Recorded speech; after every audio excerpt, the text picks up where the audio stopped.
You're in good shape, and like I said, want to thank our sponsor, Guarantee Rate Mortgage Company. For all your mortgage needs, give branch manager Cora Holbrook a call at area code 781-342-0252. Guarantee Mortgage is located at 75 State Street in downtown Boston. Guarantee Rate Mortgage, guaranteed to exceed your expectations. Also, folks, I want to remind you, said next Saturday from 2 to 4:30 p.m. at the Mattapan's Library, Core and Guaranteed Rate, we're going to be hosting a first-time home buyers workshop. It's from 2 to 4:30 p.m., so you want to come out. We'll have more information on that before the end of the broadcast. So, again, next Saturday, February 17th, 2024, from 2 to 4:30 p.m. at the Mattapan Library, first-time home buyers workshop. Come on out. It's free. It is free. And you'll learn different things about the process, including like closing costs, finance, and then doing your research and understanding that you marry the home, but not the rate. Right. I like that. But also, they're saying that there may be several rate cuts this year. So this might be the right time to start at least exploring. At least get the information. People walk in and they, it's like they want everything and don't understand. Mm-hmm. You got to price it. You can't start out with that mansion. And it's always good to get more information before you go through the process. Anyway, it's like that way you make an informed or a consumer is a better consumer. Absolutely. Well, with that said, we want to welcome in our guest this morning. We're happy to have him here with us in studio. Daniel Callahan. Callahan is bringing to the Strand Theater the one-man show. It's called Come On In Live, a cultural and educational beacon shedding light on the experiences and dynamics specific to men of color and more specifically black men and boys.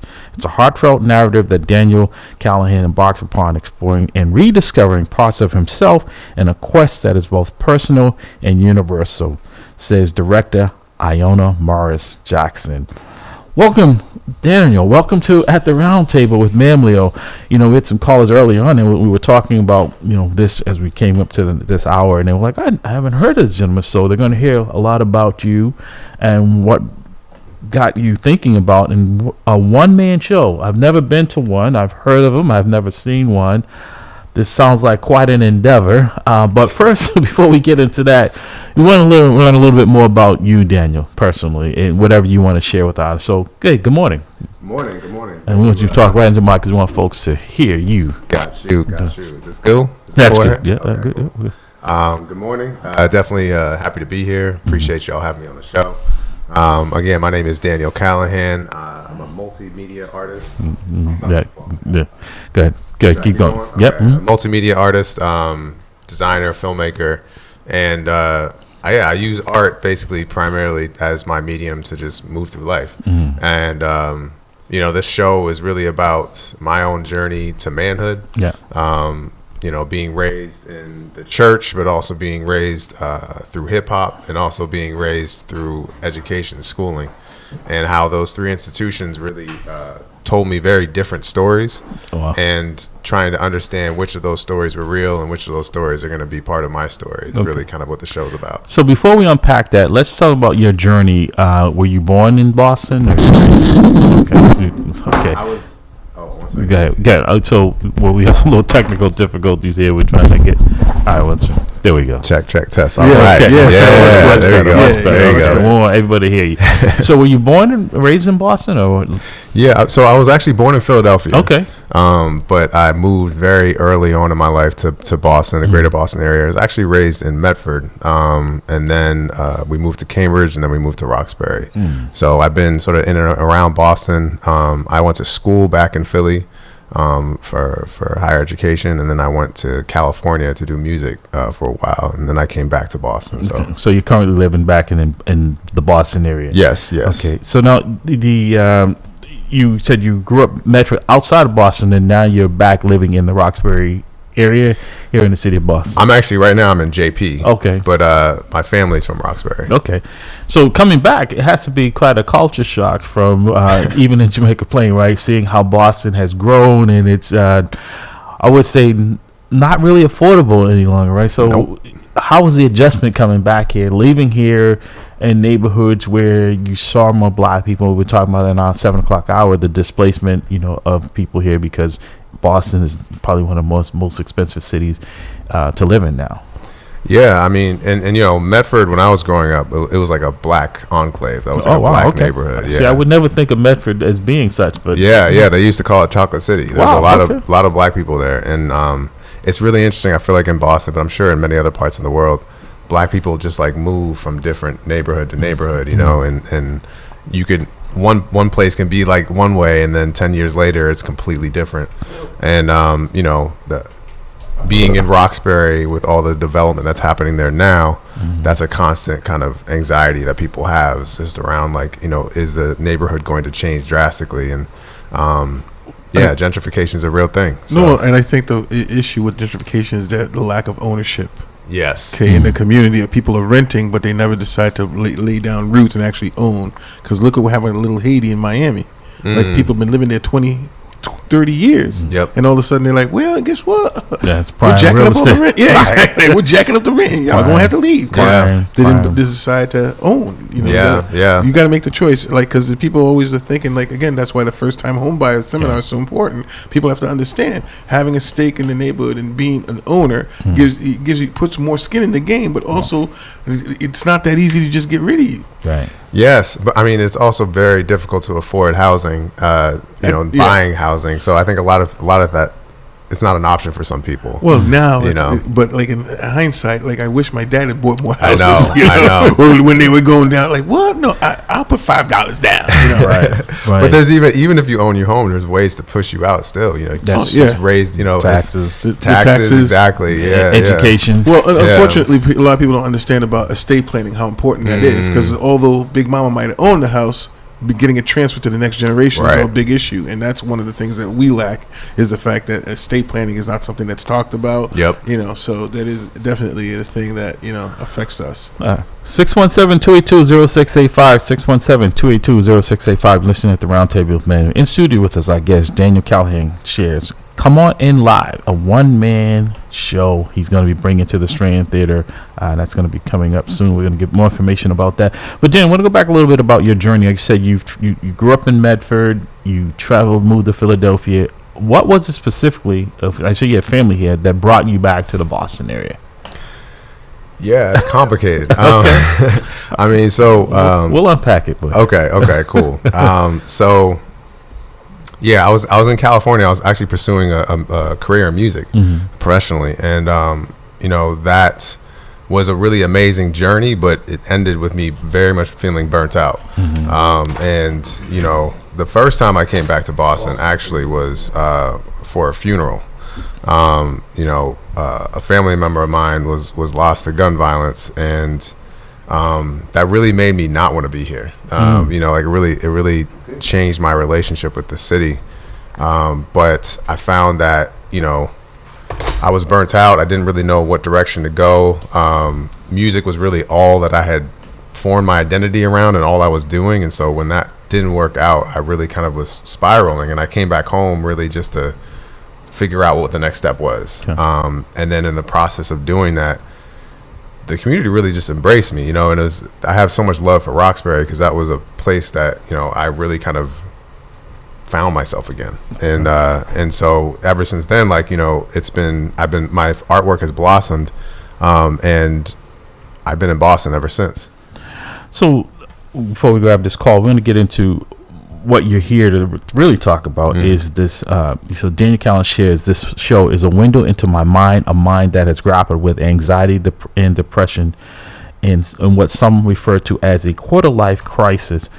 You know, I am so glad to hear someone, because usually when we talk about depression, anxiety, there's a stigma attached to that, and folks really don't want to open up about that. What made you decide to open up? Because I think it's helpful and therapeutic to others, and particularly black men, right? Yeah. Right? We have this macho, and that people just say, "Hey, just tough it up, Daniel. You know, come on, how bad can it be? You just got to get over it, right? Man up, man up, man up, right?" And I'm sure you probably heard that. So, if you don't mind sharing a little bit with our audience on some of your struggles, and because I think it may be helpful and therapeutic for others as to how it got you to where you want to discuss it and actually display it for the public to see. Sure. Yeah. I mean, definitely all that stigma was there, and you know, when I was going through it, that was there too. So like, you know, like the the difficulty of opening up and actually sharing the difficulty I was going through with other people was very hard. Mm-hmm. But I think that a couple of things really helped me through that.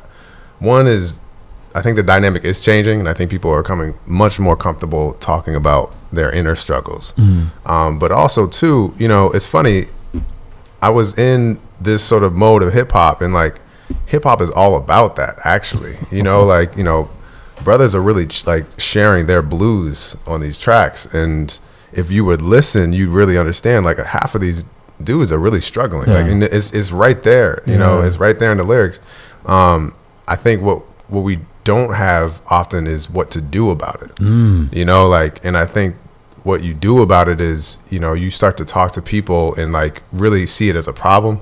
I think oftentimes we see that as a sort of form of toughness, where it's like, yeah, if you're really going through some stuff, that makes you hard. Right. You know? And Tupac was an artist that really kind of opened my eyes to it, because his words, and I guess because he slowed it down a little bit. So like sometimes it's just going so quickly, you don't really get to take in the words. But he had a very monolithic way of speaking his words. You know, he talking about, and I'm like, oh, okay, I can relate to that. That is true. You know, almost a single mom, and the things that helped nurture him and shape him into the person that he is. So I'm glad to hear you saying that, not saying that have to validate it, but affirm it, because even today, you know, we see, I worked in the schools for the police department prior to leaving, and I see a lot of times they would just medicate our kids. If you say you had a problem, right? You don't need to talk about it. Here's a pill. It'll take it away. You know, it'll numb the pain, right? Was that something that was offered to you to do, or just get over it?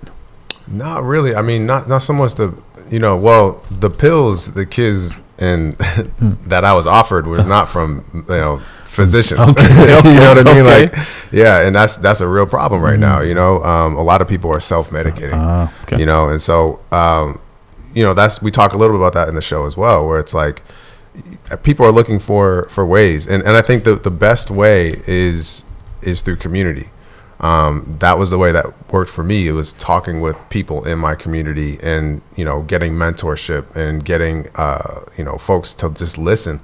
You'd be surprised at how much it helps you to just talk through what you're going through. You know, it takes it out of your head. It brings it into the ether. And then, like, once you speak it out, the universe, the ancestors, everybody else comes and like helps you with it. But before it's just in your head, and you have to actually be able to vocalize it. And I think, you know, writing was helpful for me for that. Speaking was really helpful for me for that. And that's pretty much where the play came from. It was about me having these conversations with people and writing about what was happening with me. And I think, you know, the main thrust of like why I did this was because I think we all go through things for a reason, you know, like, and the only reason I can see of is to be able to share that with other people and allow other people to learn from that experience. Otherwise, we're all just suffering in silence. That's the truth. Speaking of, we don't silence. Let's bring our caller into this conversation. Good morning, caller. Welcome to the roundtable. Caller, you there? Please. Yeah, this is Jamal again. Good morning. You have a question? Can you hear me? Yeah, we can hear you. Can you hear me? Yeah. Okay, absolutely. So, brother, I've heard about you before, and like I'm glad that, you know, this opportunity came, because I had a lot of questions, and now it's clearer because you know, coming back and forth and all this. So I just wonder, okay, in the Boston time, the Roxbury connection and all that, like, where were you in like the, and this is not a G check at all, so don't take it like that. I'm just trying to put you in a time frame. Like, so 80s, 90s hip hop, were you around for that here in Boston, or were you in Philly, or like, what was your experience in hip hop those moments? Yeah, no, for sure. So, you know, I was an 80s baby. So I was born in 84.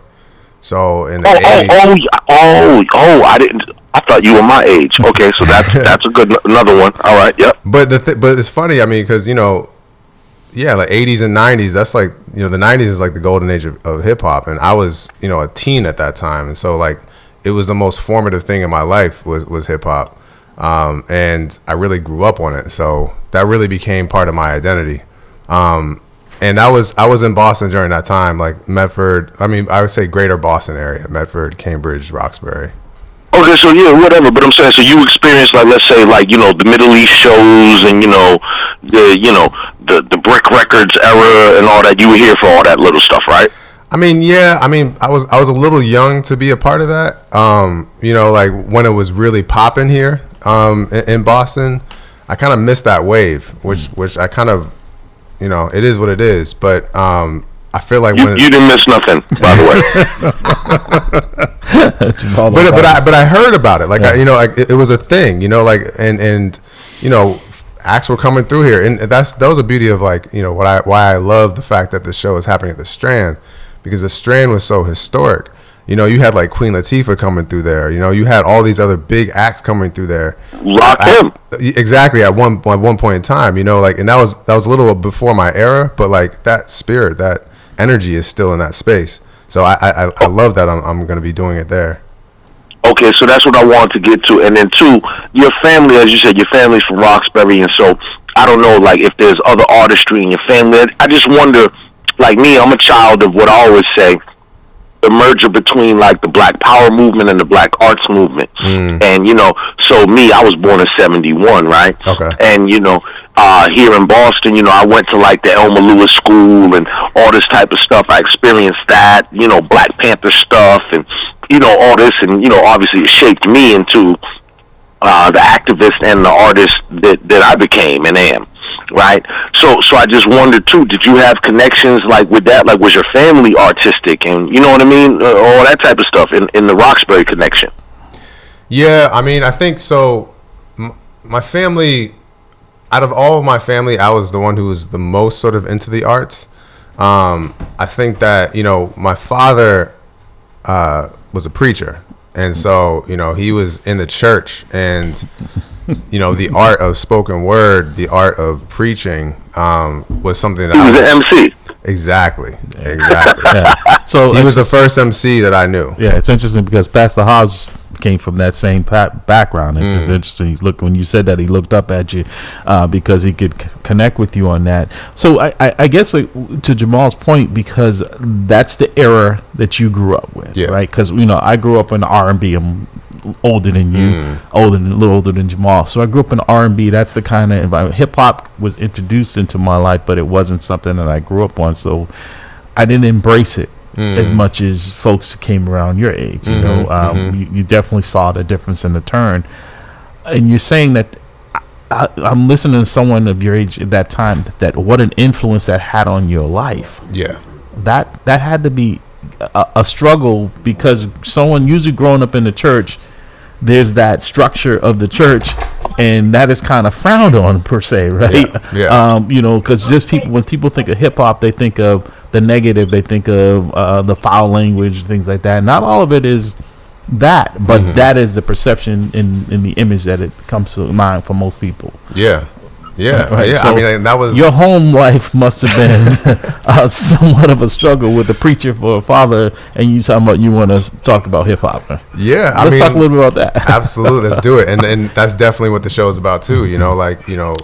These two different institutions in my life, hip hop and the church. Most of their messages are contradictory, conflicting. I mean, I shouldn't say most. I should say a lot of them. But when you really dig deeper into it, you do see a lot of commonalities actually. But yeah, like that was a real struggle for me. With the music first, it was like prohibited in our house. We had to sneak it in. Exactly, just sneak in. Yeah, exactly. Yeah. Brings you back to that whole slave days. Like, shh, the mask. But that was also the appeal of it. This is that secret. Forbidden fruit. We would like listen to ERS, WERS, which was 88.9. Night. What happened to that? Absolutely, we gotta talk about that sometime. Yeah. I mean, that was like the source. And so we would make like mixtapes off of the radio, and that was our jam. And so it was frowned upon. I think my parents and their generation has learned to like accept it. I was going to ask you, did they ever embrace it? Not completely, but like I said, accept it a little bit more, right? I mean, I think once they saw how serious I was in it and what it meant to me, they opened up to it, and like like you said, that all hip hop is not the same. So you had many different types of hip hop, and some of it was like, you know, they really actually appreciate it. Yeah, you know. Yeah, we can go. That's the sense I get from you, because I don't get the sense that you're not producing gangster music here, right? Nah, you understand? Nah. Right. You're not. You haven't killed 20 people in 3 songs, or anything like that, right? Exactly, in songs, right? In songs. No, that's not really my style. Well, I hope not in real life either. I would hope. No. But part of the thing that he said was that you're talking about using the art form as part of to help healing and mental health. So can you talk more about that? Yeah, and that was a journey for me too, because like, you know, I got sucked into it too, like the whole idea of, you know, the gangster mentality being not only cool, but it's also about, you know, when you're in environments where you're in hostile environments, it makes a lot of sense for you to take on armor. You know what I mean? Like, and when you see that, when you see people displaying that, you want that for yourself. You know, you don't want to be punked. You don't, you don't want to be the kid that people bully. Yeah. So like, all of that was wrapped into it. But what I've learned over time, and as I've matured as a man, I realized that, like, first of all, it's a beautiful gift to be able to use your words to change somebody's mind. You know, like, deep. And there's so much power in that, and like, you have to really be responsible in what you're talking about. And the big thing I learned was, like, the things that come out of your mouth change your reality. So if you talk a certain way, then that's the reality that's going to be reflected back to you. And I had to learn that, you know, the hard way a few times, and seeing things that happened in my community, happened in my family. It was like, okay, this is really powerful stuff. And so what am I trying to do with it? You know, like, what is the purpose? And so that's when I really kind of made a switch, and it's like, okay, I'm not necessarily trying to change anybody's mind, but I am going to speak the truth that I've learned through my life, and be true to that, regardless of what, you know, people think about it, or regardless of, you know, how cool it may sound. I'm just going to speak my truth on it, and through speaking my truth, I've learned that, and that's really where it came to sort of talking about, you know, my struggles. You know what I mean? Like, being 100% transparent, I found as a way to invite other people to do that for themselves, but also for other people for me to realize that other people are going through the same thing. And to me, it appears that you found that very therapeutic for you. With your struggles, right? Absolutely. Because you had to be true to yourself in order to be honest with others. Yes. And again, just writing my way through issues, you know, like, if something's going on in my mind, I can write a rap about it, and by the end of that rap, I'm in a different place. Wow. You know, so it was very much self-therapy growing up. Jamal, stand by. Let's bring this other caller into the conversation. Caller, good morning. Welcome to the roundtable with our guest, Daniel Callahan, the one-man show. Come on in live. It's going to be appearing. Good morning, everybody. How are you doing? I'm so proud of you, my brothers. This is Boston's own Clifton A. Braithwaite, but since we're talking about hip-hop, better known as Mr. Industry C1. Okay.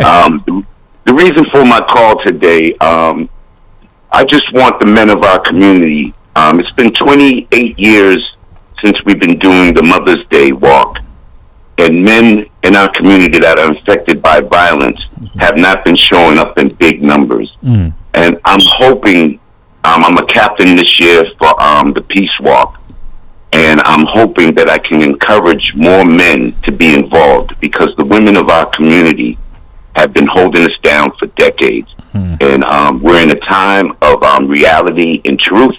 And I'm hoping that the men in our community can collectively walk together, because we have to be in the front of all this violence. Yeah. So that was the reason for my call this morning. And when it comes to hip hop, I've been blessed to be 6 years born before hip-hop was introduced to the world. And true hip-hop is the voice of the people. And that's why I work so hard and tirelessly in our community, because I was born on true hip-hop. The gangster hip-hop was more about the industry, knowing the power of words, like my brother mentioned earlier. And a lot of the artists were still on positive rap, but they forced them in, due to the money, into the lifestyle of gangster rap. And the majority of those men and women that are talking that stuff don't even live it. So they done set up our community in such a way that our elders didn't respect the hip hop. And And now, like he mentioned earlier, a lot more elders are starting to understand that's the new voice of the people. But we got to get control on our music, because after 50 years, I've heard so many positive brothers and sisters speak about the economics of hip-hop still hasn't reached our community. And I remember when we was younger, we made a vow as young men and women that we wouldn't let the industry take hip-hop from us like they did jazz, rock, and every other musical style. Study history to repeat, Right. And I think we lost that losing essence. that. Yeah. And for those who don't know, I was a regional director for major record labels for decades, and I walked away from working for the record labels because there was no way, if I couldn't play that music in front of my mother and my own children, that I was going to promote that poison in my community. Right. And most people won't take that sacrifice because we're in a time where it's all about the money. Right. The Benjamins, baby. No, that's true. No, thank you, Cliff. I appreciate that those comments. And you're right. We don't own most of the studios. We don't really profit from it. And people see you performing, they feel like, oh, you must be making a ton of money. And we've seen that all the time and time, even with mega stars like Michael Jackson and Prince, and really highlighted that they really didn't have control over their money. Prince did. Prince cracked the code. Yeah. Okay. Unfortunately, he didn't leave a will. Right. Yeah. In the state of Minnesota, it's ironic about Prince. As soon as he was the first artist to reclaim all of his rights back, he died in the elevator. Yeah. So it makes us wonder. As soon as Michael Jackson started fighting for his rights and was 75% owner of Sony, he died. So we have to look at those things in a microscope and really wonder, when are we gonna bring our essence to full fruition and really bring money back to our community, open up our own schools, open up our own banks. Right, and I think that's a journey that Daniel's on. Thank you, Cliff. Appreciate that call. Well, I'll just say that every time we've tried to open up our own industries and banks, they've been blown up. Have a good one, gentlemen. Thanks, appreciate it. Yeah, I mean, that's real. I mean, you talk about Black Wall Street, you can talk about, it's there is a system in place to keep you that back. is trying to keep us being where we're at. It's being effective. Yeah, So what's the dates of the show? Sure. It's March 28th through the 30th. So it's the 28th, the 29th, and the 30th. And again, it's at the Strand Theater. And you can get your tickets at the website comeoninlive.com. Comeoninlive.com. Okay. Yeah. So again, I want to dive into a little bit about the show, why you chose a one-man show to do this, and you're not, and it says in here you're not going to take any breaks. You go straight through. How long is it? It's around 82 minutes. So 82 minutes with no break. Usually there's an intermission in there. What made you decide to just put it all out there and just go 82 minutes getting your message out there? Yeah, I mean, if I had known it was gonna be like that, I may have second guessed it. But it was more just the journey of okay, what is the story I need to tell? And it's not just me talking the whole time. There's music, there's digital projection, there's all sorts of there's lighting, and there's all sorts of things that are happening that make it a lot more theatrical and a lot more immersive. So it's not just me there lecturing, but once I really got into, okay, what is my story?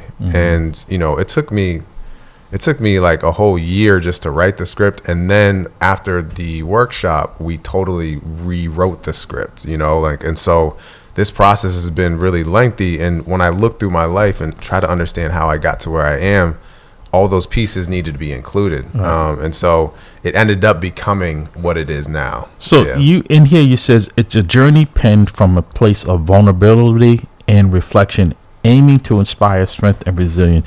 Can you dive into the vulnerability and reflection aspect of this? Sure. Yeah. I mean, so we talked about, strength, and we talked about resilience. We talked about toughness, and we talked about hardness, all these things. And what I've realized over my life is it's actually, you're at your strongest when you can be vulnerable. That's a position of strength, actually. And positions of non-strength is when you have to hide, when you have to, when you have to talk around, when you have to avoid. And so once I realized that I wanted to be in a position of strength, I realized I had to be a lot more vulnerable with people. Do you mind sharing give us an example of some time when you were vulnerable and you came out to share that, but you felt like it would expose you to being more vulnerable by doing so? Yeah, I mean, we mentioned the sort of the depression, the anxiety. I never wanted to tell anybody that I was struggling mentally, but it got to a point where if I didn't get help, I was going to be in serious trouble, and so it was out of self-preservation that I had to start to talk to people. And once I did that, I started to see the power in that. I felt more powerful. I felt the other people, once they understood what I was going through, understood how difficult the process had been for me, and realized like my own inner strength getting through it. And so, again, all those things were ways that I started to see, okay, you've actually built a lot of strength here. And the more and more vulnerable you can be, the more it allows other people to be vulnerable, which is what's needed in a situation for healing. You can't, that's the thing, like, if you cut your arm and you go to the hospital and they're trying to help you, but you keep covering your arm, like, you're never going to heal, like you have to allow yourself to be open to other people to help you along the process of healing. And some people say ripping the Band-Aid off gives that natural light that helps it to heal, right? Exactly. You can't keep that on. You got to give it oxygen. Exactly. Yep. It needs to breathe, right? It needs to be released into the environment so that others can see that you're wounded but you're healing. Yes. Right? And they can't tell if you just see the scar.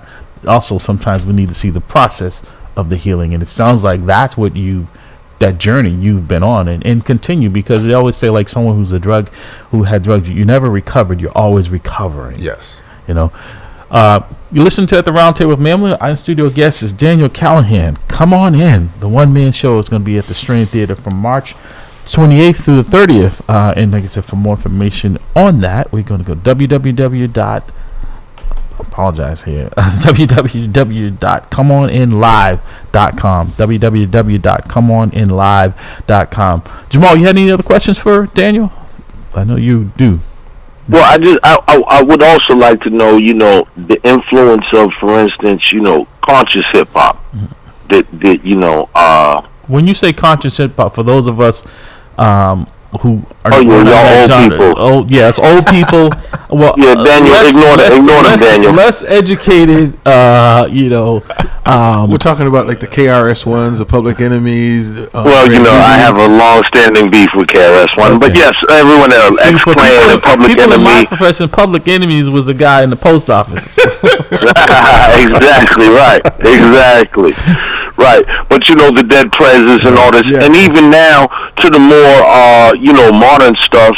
Let's take a guy like what's the guy D something D1. Yeah, there you go, D1. Yep. And he's actually we on a Christian station. He's at, and you come from a Christian background. Yep. He is actually mixing and morphing what I could say conscious hip hop with a little side of gangster. He don't look like no punk. You know what I mean? Yeah, D1. And he's doing Christian stuff. He's the man. I got a chance to kick it with D1. He's doing it, and he's also putting a line in the sand around this idea of selling poison to our community, right. and really making sure that what we're rapping is what we're living, but also what we're living is what our fullest potential can be. Yeah. So in terms of conscious rap, like it's funny, man. Like when I was growing up, that was corny. Like that, and however, there were artists as we progressed. There were artists who really came up and really started to blur that line. We can talk about Andre 3000. We can talk about J. Cole. We can talk about KRS-One. I'll be interested to hear the beef you have with him, but I think he was one who really was able to draw that line. And then when you really start going into music, you hear Busta Rhymes, you hear the 5%er culture that was really trying to elevate consciousness. And when we talk about consciousness, part of hip hop is that sort of street knowledge, and it's learning the history, but it's also understanding the science and breaking that down. And at a certain point in time in hip hop, it was really cool to be conscious as in awake, as in understanding, as in being a student of the game, being intelligent. All those things were really, really important. And, I'm not going to say we lost that, but it's definitely changed. And I think it's definitely a time for us to It got commercialized. It got taken over by the money. It did. So, Daniel, you talk about, this your show, the one man show, excuse me, focuses on the impact of men. But I think kind of not on it was no intention on yours. I think it's lost that there are a lot of women. Like I think one of the broadcasters here, Priscilla Flint, Pastor Flint, she talked about how I look back and wonder, she wrote a book. Matter of fact, it's over there. And I think women, it doesn't get as much attention on the mental health and what women, because a lot of women are raising families by themselves, right? And that's got to be stressful in itself. And I know this is focusing on, is there anything that if women attending your show, other than supporting the men in their lives, is there anything for them in your production? Yeah, I mean, well, first and foremost, I'm not doing this production alone. And my team is majority black women. You know what I mean? Like, and that wasn't so much like a selection. It's just those are the people who are about it, who are making moves, who wanted to come alongside, and who are propelling this show. So, I want to shout out to my producer, Narissa Williams Scott. I want to shout out to my director, Iona Morris Jackson. I want to shout out to my PR person who's here right now, Nicole Maxey. I want to shout out to my director of promotion and marketing, Chelsea Garrett. Like, these are women, these are black women who are stepping up and who are making things happen. And I'm glad you highlighted those, because I grew up in a family, my dad wasn't there, strong women for the most part in my younger years, and I was fortunate and blessed to have surrogate dads, and I've tried to pay that forward by doing that same myself, because we need that, because sometimes we find there's conflict, or our parents always seem like they're, no pun intended, preaching at us, right? Because you were home preachers. But we need that. But sometimes when we hear it from someone outside of that home or outside of that parental guidelines, we'll receive it more. Like there are people who are listening to your story that are calling in or listening out there and getting texts like, wow, I've been dealing with this, but this gentleman is allowing me to relieve that pressure valve. I'm hearing someone else say it, that it's not isolated. There's nothing wrong with me that I can't work on. I'm not saying I'm going to fix it, but they're identifying that they have some of the same symptoms. So again, that's why I said you found it therapeutic when you're doing shows like this and in production. Now, is this going to be your first show, or has this show been on the road already? So, it'll be our first debut. Okay. We workshopped the show last year at the Emerson Black Box Theater, but this is our first debut. But I want to speak on what you just said, because I think it's so important. Like, they're the reason that we go through things in life. This is my theory. The reason we go through things in life, one, is so that we can help others who are going through that as well. But also, to receive help is so important to building community. Like, Amen. You know what I mean? Like, if we were all just good, we wouldn't need each other. Like, the whole point of community is that we all help each other when we're going through things. And that's how community is built. So if we didn't have any struggle, then what's the point of community? You know what I mean? Like, and so I think what's so important that people need to understand that are going through things is, like, you allowing other people to help you is helping them as much as it's helping you. And it's helping the community to actually grow. Like, folks are just waiting around wishing they can help somebody. And it's like, you give them a chance to do that, and that's the whole point of us being together. Right. Jamal, I want to get back to you in a second, but I want to hear from Pastor Hobbs, because of the connection of the preachers, and that we're being raised in a very spiritual home, and you listening to Daniel's story. Is it any connection to your upbringing and what he's... Absolutely. Absolutely. It definitely resonates. I'm really proud and excited that you're doing this. It's necessary. And I can certainly relate. Healing Our Land's whole ministry is birthed out of that very same thing. And quite candidly, my own journey that then facilitated a collective journey. Right. So certainly resonates, and I'm looking forward to definitely checking it out. Right, because you've publicly talked about some of your struggles and the pressures of not being able to be honest with yourself and with others because of having a father for a preacher, having that background. It's not easy to come forward with things that won't be accepted in the home, right? Even if something as simple as just the different type of music that you want to listen to, right? That gospel is all that is usually going through the home, right? There's no hip hop. Dad didn't turn it on. It wasn't allowed. They said you had to sneak and do it. So that wasn't in my home. That's why I wanted to see if that was something that put added pressure on you, of not being and keeping that bottled up for a longer period of time, to where it took longer than probably most to come out about things that were affecting your lives.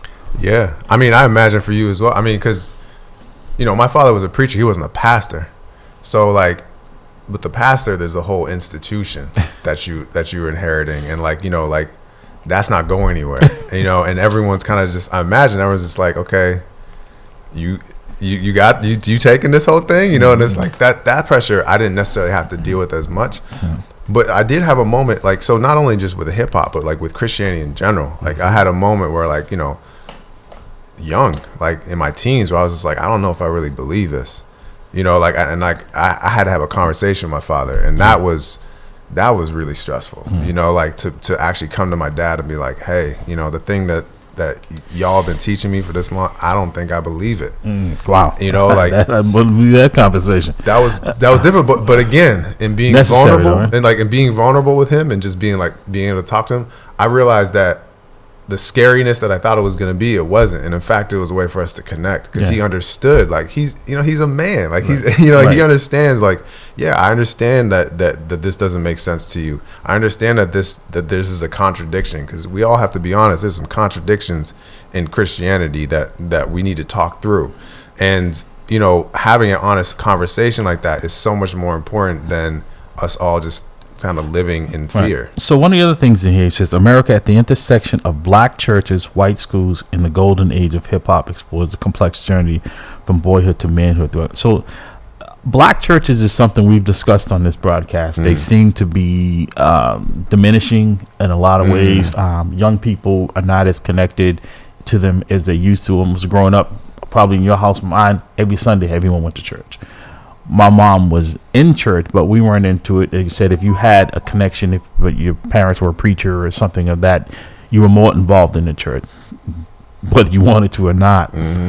But there's such a disconnect. Do you think that may be playing a part in why we're experiencing a lot of the issues because we don't have that connection, that spiritual connection? I'm not saying you have to be so godly with it, but I think growing up with that, it taught me a little bit more right and wrong. And then I made choices, but I had that foundation that I don't see a lot of young people having today. Like, you had a foundation, you just felt like that wasn't where you wanted to build your house, on that foundation, but you had a foundation. These kids have nothing today.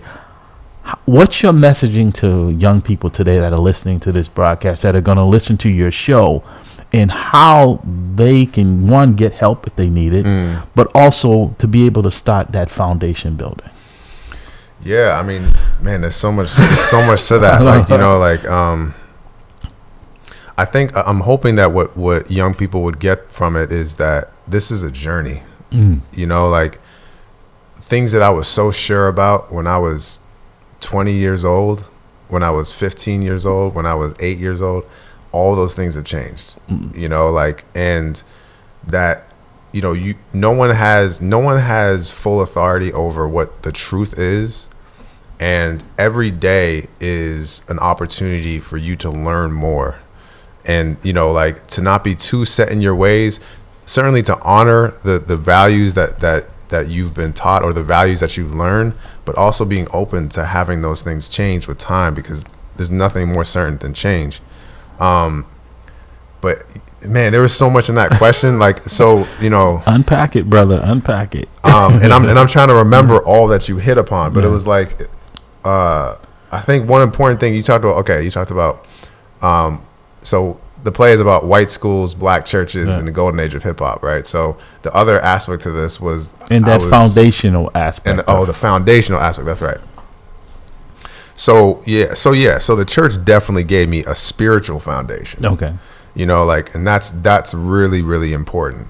And as I may have moved away from that, but like you said, it was a formational aspect of like, this is what it looks like to have a foundation. Right. So if you're gonna move to something else, it's got to be strong like this is, you know, like, and that's a blessing that I got from the church that I really appreciate. And I think, you know, for youth today, it's like,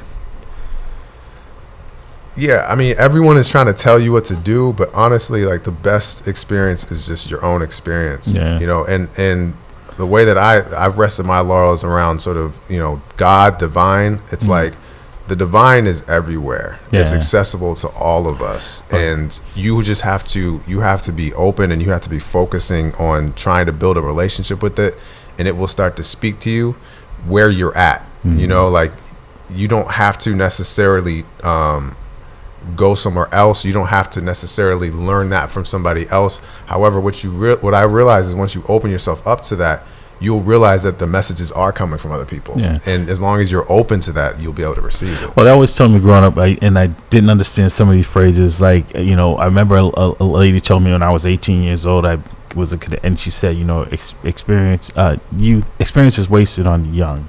You know, and youth is wasted on young, and the best lesson is the one you teach yourself. And you're like, what does that mean? You know, and as you get older, and you start making these mistakes, you clearly understand what they were trying to project to you. Jamal, you want to respond to anything you've heard from Daniel? I had a couple technical questions, and a piece of homework for you, Larry, my brother. Because you said you've never seen a one-man show before, right? Mm-hmm. The greatest one that I've seen, and Daniel, I wonder if you're familiar, and this is on, like, you know, filmed, because I've seen some, you know, in person as well, but filmed. The great actor Roger Guinevere, okay, and he did the Huey. You know what I'm talking about, right? Yep, absolutely. Okay, so Larry, you need to see this. He did a Huey Newton one-man joint, and it's just him in what they call, like, theater in the round, basically. Okay. One dude on the stage, dressed in all black, spotlight, and as Daniel said, you know, some digital projections and all that. So you need to see that, Larry. Okay. I'll send you a link. I was gonna say, there you go. I'll send you the link. Yeah. But then Daniel, and also please give my contact information to Daniel. We should connect, brother. Absolutely. This is Jamal Crawford, right?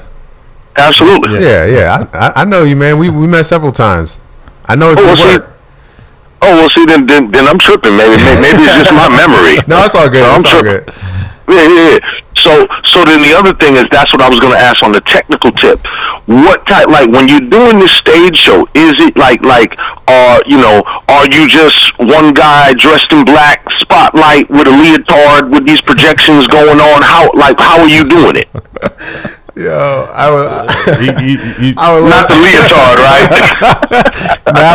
now he's sitting here. We've got us an image of him sitting here in a black leotard. Oh, right. Yeah, you may not see the leotard this time. You know, I may have to break that out later on. But okay, all right, okay. But yeah, no, I mean it's. He said it's not a Chippendale show. Y'all should really come to the show, because there's a joke about that in the show. Okay. But no, it's you know, it's me on a stage. First of all, I agree. The Huey one-man show was crazy. Like, that definitely was an inspiration for me. Seeing that, I didn't see that live. I also saw that you know, produced. I think Spike Lee produced that. Yeah, absolutely. I wish I would have saw it live. Yeah, but yeah, no. The idea is that, you know, it's me speaking to the audience. You know, the Strand is huge. It's like a 40-foot stage.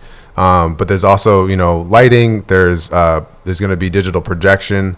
And there's going to be, you know, music. So the first time I did this, when we did it live for the workshop last year, I did it with a live band. And that was dope. That was its own experience. This time around, we're not doing the live band. We're doing, everything's going to be sort of pre-recorded, but it's going to be, you're using a program to be able to cue it live. And so, So you be like performing, for instance, like let's say if you have a song.